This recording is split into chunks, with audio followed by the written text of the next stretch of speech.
കുറേയൊക്കെ ആട്ടമാടിയവരൊക്കെ ഇപ്പോൾ അങ്ങനെ അയ്യോ പണിയായ എന്നുള്ള ഒരു രീതിയിൽ ഒരു ആക്ഷൻസ് ശരിയാണ്. ചിലരെ പ്രതി നമുക്ക് ചിലപ്പോൾ ചില സാഹചര്യത്തിൽ ഒന്നൊരു ചെറിയ മാറ്റം അത് ആവശ്യമായി വരുന്നതിന് വേണ്ടി ചിലരൊരു നിമിത്തമായതായിരിക്കും. ആ നിമിത്തം ആദ്യം കാലങ്ങളിലും ഇപ്പോൾ വരെയും അല്ലെ പോട്ടെ ഇന്നലെ വരെയും എനിക്കത് വലിയ വിധിയാണല്ലോ, ഞാനിനി മാറ്റം വലിയ വിധിയാണല്ലോ മോനെ, വിധിയാണല്ലോ മാറ്റം എന്നാണ് വിചാരിച്ചിരുന്നെങ്കിലും ഓരോ സൃഷ്ടികൾക്കും അതിൻ്റേതായിട്ടുള്ള സമയങ്ങളുണ്ടല്ലോ ഓരോ കാലത്തും. അതാണ് ഞാൻ എൻ്റെ പ്രപഞ്ചത്തിനെ ഞാൻ വിശ്വസിക്കുകയാണ് ഭയങ്കരമായിട്ട്. അങ്ങനെ വിശ്വസിക്കുന്ന ഒരാളാണ്. അത് സത്യമാണ്. പ്രപഞ്ചത്തിൻ്റെ സത്യം വളരെ വലിയൊരു സത്യമാണ്. ഈ ദൈവം നമ്മളെക്കുറിച്ച് ഒരു കാര്യം നിശ്ചയിച്ചിട്ടുണ്ട്. ഇവിടെ കഥാപ്രസംഗം പറയുന്നതല്ല, നീണ്ടുപോയി.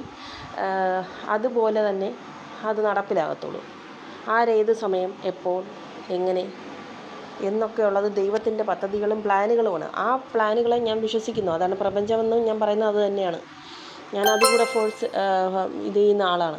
അതുകൊണ്ടാണ്. അപ്പോൾ ഇതിനകത്ത് വരുന്ന കാര്യം ചില സിറ്റുവേഷൻസൊക്കെ നമുക്ക് വരുത്തി തന്നു. ശരി, അത് കഴിഞ്ഞു പോയ കാര്യങ്ങളാണ്. ഇനിയും എന്തുവാണെന്ന് നമുക്കറിയത്തില്ലെങ്കിലും അത് എനിക്കൊരു നിമിത്തമായി എന്നുള്ളത്. ഒന്ന് റിക്കവർ ചെയ്തെടുക്കാനും കാര്യങ്ങൾക്കും ഞങ്ങൾക്ക് ഇച്ചിരി സമയം വേണ്ടി വരും. കാരണം ഒരുപാട് ഞങ്ങൾ തിന്നതാണ്. അതുകൊണ്ട് എനിക്കിനി അധികം സമയം കളയാൻ പറ്റത്തില്ല. ആരോഗ്യ പ്രശ്നങ്ങളുണ്ടാവും. ആരോഗ്യ പ്രശ്നങ്ങളിലേക്കും ശാരീരിക ബുദ്ധിമുട്ടുകളിലേക്കും വന്നപ്പോൾ തീരുമാനമെടുത്തതാണ്. അതിനൊരു തെറ്റും അതിനകത്ത് എൻ്റെ ഭാഷയിൽ ഇല്ല. അപ്പോൾ എൻ്റെയും കുഞ്ഞിൻ്റെയും സമയം എനിക്ക് കളയാൻ പറ്റത്തില്ല. അതുകൊണ്ട് ഞങ്ങൾക്ക് നല്ലൊരു അന്തരീക്ഷം വേണം. അതൊരു ചെറിയ ചുറ്റുപാട് ആയിക്കോട്ടെ, കുഴപ്പമില്ല. എല്ലാ സാഹചര്യവും നമ്മൾ പൊരുത്തപ്പെടണം എന്നുള്ളതാണ്. അപ്പോൾ ഇതിനകത്ത് ഞാൻ പറയുന്ന കാര്യങ്ങൾ എൻ്റെ ഫേസ് വന്നിട്ടല്ല ഞാൻ പറയുന്നത്. എനിക്ക് അങ്ങനെ പറയാൻ പറ്റുന്നില്ല. അത് പിന്നീടാവട്ടെ എന്ന് കരുതി. അപ്പോൾ ഞാനിപ്പോൾ ഇതിനകത്ത് പറയാൻ പോകുന്നത് എൻ്റെ മകൻ്റെ ഭാവി എൻ്റെ കയ്യിലാണ്.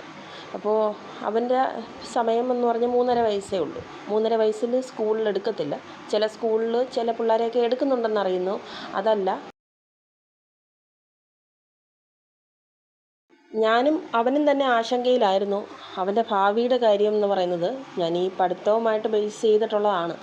അത് ഞങ്ങൾ നല്ല പ്ലാനിങ്ങിൽ തന്നെയായിരുന്നു. പക്ഷേ നിങ്ങളെല്ലാവരും ഒരു കാര്യം ചിന്തിക്കേണ്ടത്, നമുക്കെവിടെ വിശ്വാസം നഷ്ടപ്പെട്ടോ അല്ലെങ്കിൽ വിശ്വാസം നഷ്ടപ്പെടുത്തിയാൽ പിന്നെ വിശ്വാസം നഷ്ടപ്പെടുത്തിയാൽ അവിടെ ആ ഭാഗത്തേക്ക് തിരിഞ്ഞു നോക്കാൻ പറ്റത്തില്ല.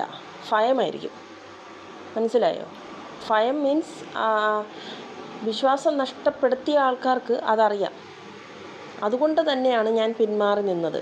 ഇനിയും അങ്ങനെ തന്നെയായിരിക്കും കുറച്ച് നാളത്തേക്ക്. ഞാനുമായിട്ട് ബന്ധപ്പെട്ട ആൾക്കാരുടെ കാര്യം പറയുകയാണ്. അതുകൊണ്ട് ആ വിശ്വാസം ഇല്ലായ്മയിൽ കഴിഞ്ഞിട്ട് ഞങ്ങളുടെ പ്രൊട്ടക്ഷൻ ഞങ്ങളുടെ കയ്യിലായതുകൊണ്ടും പറ്റത്തില്ലാത്തതുകൊണ്ടാണ് കുഞ്ഞിൻ്റെ ഭാവി എൻ്റെ കയ്യിൽ തന്നെ സുരക്ഷിതമാക്കിയത്. പക്ഷേ ഇനി അതല്ല. എനിക്ക് അവൻ്റെ ഭാവി എത്രയും വേഗം എൻ്റെ കാര്യവും അവൻ്റെ കാര്യവും തീരുമാനങ്ങൾ എടുക്കേണ്ടതായിട്ട് വന്നു. അതുകൊണ്ട് പെട്ടെന്ന് തന്നെ ഒരു അന്തരീക്ഷത്തിലേക്ക് ചെറിയൊരു മാറ്റം ഞങ്ങൾ ആഗ്രഹിക്കുന്നു. ഞങ്ങൾക്ക് ഇനിയെങ്കിലും മനസ്സമാധാനത്തോടെ കഴിയണം. കുറച്ച് നാളെങ്കിൽ കുറച്ച് നാൾ ആയിക്കോട്ടെ. അപ്പോൾ അവന് വേണ്ടി ഞാൻ പ്ലാനിങ്ങാണ്. ഓരോ കാര്യങ്ങൾ ചെയ്യുന്നു, എൻ്റെ കാര്യങ്ങൾ ചെയ്യുന്നു. അപ്പോൾ ഞങ്ങൾ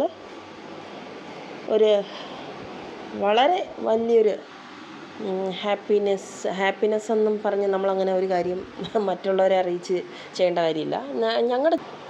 അപ്പോൾ അങ്ങനെ സമാധാനമായ ഒരു അന്തരീക്ഷത്തിലേക്ക് എത്തിച്ചേരുവാനും അവിടെ അവൻ്റെ ഭാവി സുരക്ഷിതമാക്കുവാനും വേണ്ടിയും അപ്പോൾ ഞങ്ങളിൽ വരുന്ന ചേഞ്ചസ് നിങ്ങൾ തന്നെ ഒന്ന് മണത്തറിയണം. പെട്ടെന്ന് അങ്ങനെ ആ ഒരു വാചകം വന്നു. ഒരു തമാശ ഇരിക്കട്ടെ എന്ന് വിചാരിച്ചു. അപ്പോൾ അങ്ങനെയാണ്. അപ്പോൾ അതുകൊണ്ട് എന്ന് കരുതി മക്കളെ ഒരു നിമിഷം വോയിസ് ഒന്ന് കട്ടായിപ്പോയി. അവിടെ എന്ത് പറഞ്ഞ് പൂരിപ്പിക്കുമെന്ന് അറിയാൻ വയ്യാതെ ഞാനിങ്ങനെ ഇരിക്കുമായിരുന്നു. എന്നാലും കുഴപ്പമില്ല. നിങ്ങളുടെ ചായകുടി വിശേഷങ്ങളൊക്കെ കേൾക്കട്ടെ. വോയിസ് പെട്ടെന്നൊക്കെ റെക്കോർഡ് ചെയ്യുന്നതാണ്. നമ്മൾ ഇതിന് വേണ്ടി ഇരിക്കുന്നില്ലല്ലോ, അതുകൊണ്ട് മാത്രമാണ്. അപ്പം എല്ലാവർക്കും നല്ലത് വരട്ടെ. എന്ന് കരുതി നമ്മൾ പറിച്ചു മാറ്റപ്പെടുകയോ ഒന്നുമല്ല. നമുക്ക് ഏത് നിമിഷം വേണമെങ്കിലും എപ്പോൾ വേണമെങ്കിലും എവിടെ വേണമെങ്കിലും സഞ്ചരിക്കാം. ഓക്കെ, ഇതിപ്പോൾ ഞാൻ മാത്രമല്ല, മറ്റുള്ളവരും ഇപ്പോൾ ലൊക്കേഷൻ കാണിക്കാനും മുഖം ഫേസ് കൊണ്ടുവരാനും ഞങ്ങളെപ്പോലെ എളിയ ചാനലുകൾ ചെയ്യുന്ന ആൾക്കാർക്ക് ഇപ്പോൾ ഭയമാണ്. കാരണം അങ്ങനെയാണത്. എനിക്കും ഒട്ടും പറ്റത്തില്ല. എൻ്റെ മോൻ്റെ കാര്യമാണെങ്കിലും എൻ്റെ കാര്യമാണെങ്കിലും ഞങ്ങളേതെങ്കിലും ഒരു അവൻ്റെ പഠിത്തത്തിൻ്റെ കാര്യത്തിനായാലും എനിക്കെന്തെങ്കിലും ജോലിയുടെ കാര്യത്തിനായാലും അതൊന്നും ഞാൻ മറ്റുള്ളവരെ അറിയിക്കാൻ ഞാൻ ഞങ്ങൾക്ക് അന്തസ്സുള്ളതാണോ അഭിമാനമുള്ളതാണോ അത് ഞങ്ങളങ്ങ് ചെയ്യും, അത്രയേ ഉള്ളൂ. അത് അവൻ്റെ അമ്മയും അപ്പനുമാണ് ഞാൻ. അപ്പം എനിക്കറിയാം അത് ചെയ്യാനായിട്ട്, അത്രയേ ഉള്ളൂ. ഞാനിവിടെ ഈ പോയിൻ്റ് കൊണ്ടുവരണമെന്ന് വിചാരിച്ചു. കാരണം പോയിൻ്റ് കൊണ്ടുവന്നില്ലെങ്കിലും പ്രശ്നമാണ്. വെറുതെ വായിട്ടടിച്ചുകൊണ്ട് ഒരു കാര്യമില്ലെന്ന് എനിക്കറിയാം. എങ്കിലും ഈ ഒരു പോയിൻ്റ് ഇവിടെ കൊണ്ടുവരണം. പക്ഷേ നീളത്തിലായിപ്പോയി, സോറി കേട്ടോ.